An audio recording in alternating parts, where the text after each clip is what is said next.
Assalamualaikum warahmatullahi wabarakatuh. Perkenalkan, nama saya Zalabila Ananta Supyandi dari kelas semester 2C.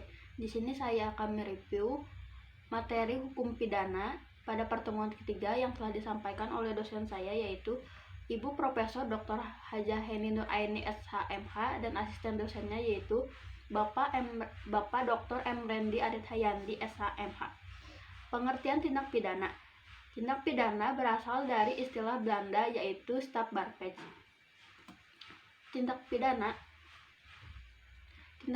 dapat dikatakan sebagai istilah resmi dalam perundang-undangan pidana Indonesia.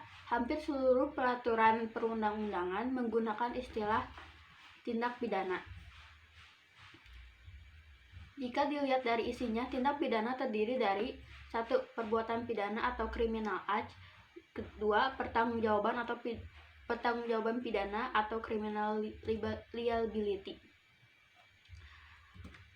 Terdapat pandangan atau aliran yang berbeda dan memisahkan pengertian antara perbuatan pidana dengan pertanggungjawaban pidana yang disebut dengan pandangan dualistis dan monistis.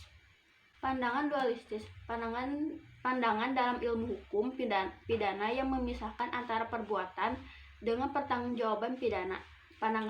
Pandangan monistis adalah pandangan dalam ilmu hukum pidana yang menyatukan antara perbuatan dengan pertanggungjawaban pidana. Pada akhirnya, baik dualistis maupun monistis mempunyai tujuan yang sama, yaitu pidana. Unsur-unsur tindak pidana. Unsur objektif. Unsur objektif yaitu 1. Perbuatan atau kelakuan. 2. Akibat yang menjadikan syarat mutlak dari delik. 3. Unsur melawan hukum. 4. Unsur lain yang menentukan sifat tindak pidana. 5. Unsur yang memberatkan. 6. Unsur tambahan yang menentukan tindak pidana. Yang kedua, unsur subjektif. Unsur subjektif dibagi menjadi 6, yaitu 1. Kesengajaan atau dolus, kealpaan atau culpa. Yang ketiga, niat atau forenemen.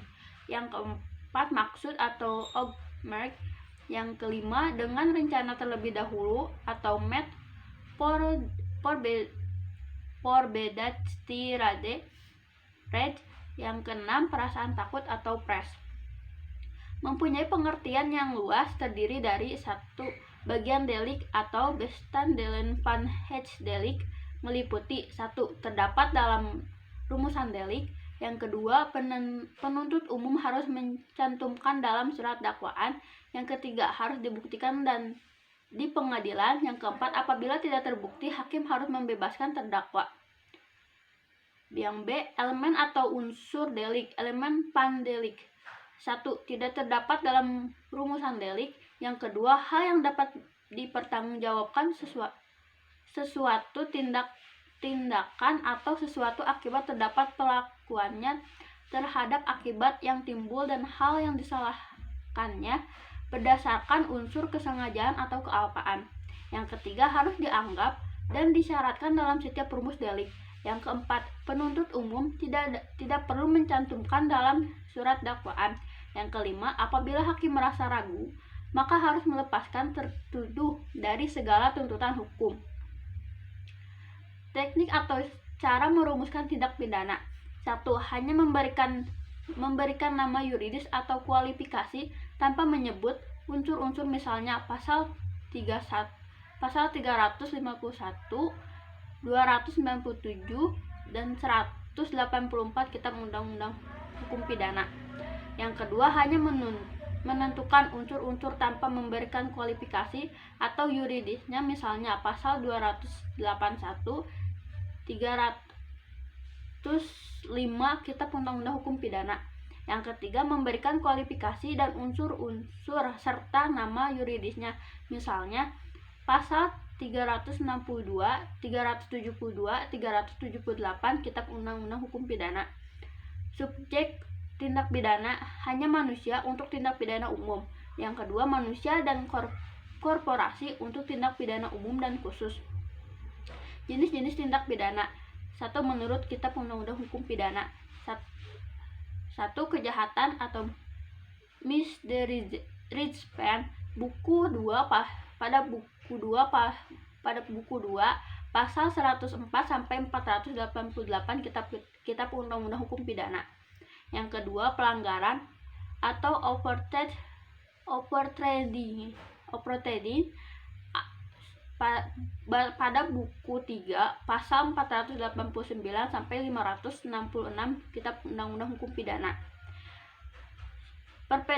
Perbedaan kejahatan dan pelanggaran menurut MPT didasarkan pada penilaian kuantitatif, yaitu kejahatan sanksi lebih berat dibandingkan dengan sanksi pelanggaran. Selain itu juga didasarkan pada kualitatif, bahwa kejahatan atau delik hukum, res delik atau mala res, pelanggaran delik undang-undang atau wes delik, malaquei prohibilita. Menurut doktrin. Yang kedua, menurut doktrin. 1. Delik formil dan delik material. Yang kedua, delik komisionis, delik omissionis, delik komisionis per omissionem komissa. Yang kedua, delik dolus dan delik culpa. Yang ketiga, delik tunggal dan delik berganda. Yang keempat, delik aduan dan bukan delik aduan. Yang keenam, delik politik dan delik umum. Yang ketujuh, delik khusus dan delik umum. Sekian dari saya. Wassalamualaikum warahmatullahi wabarakatuh.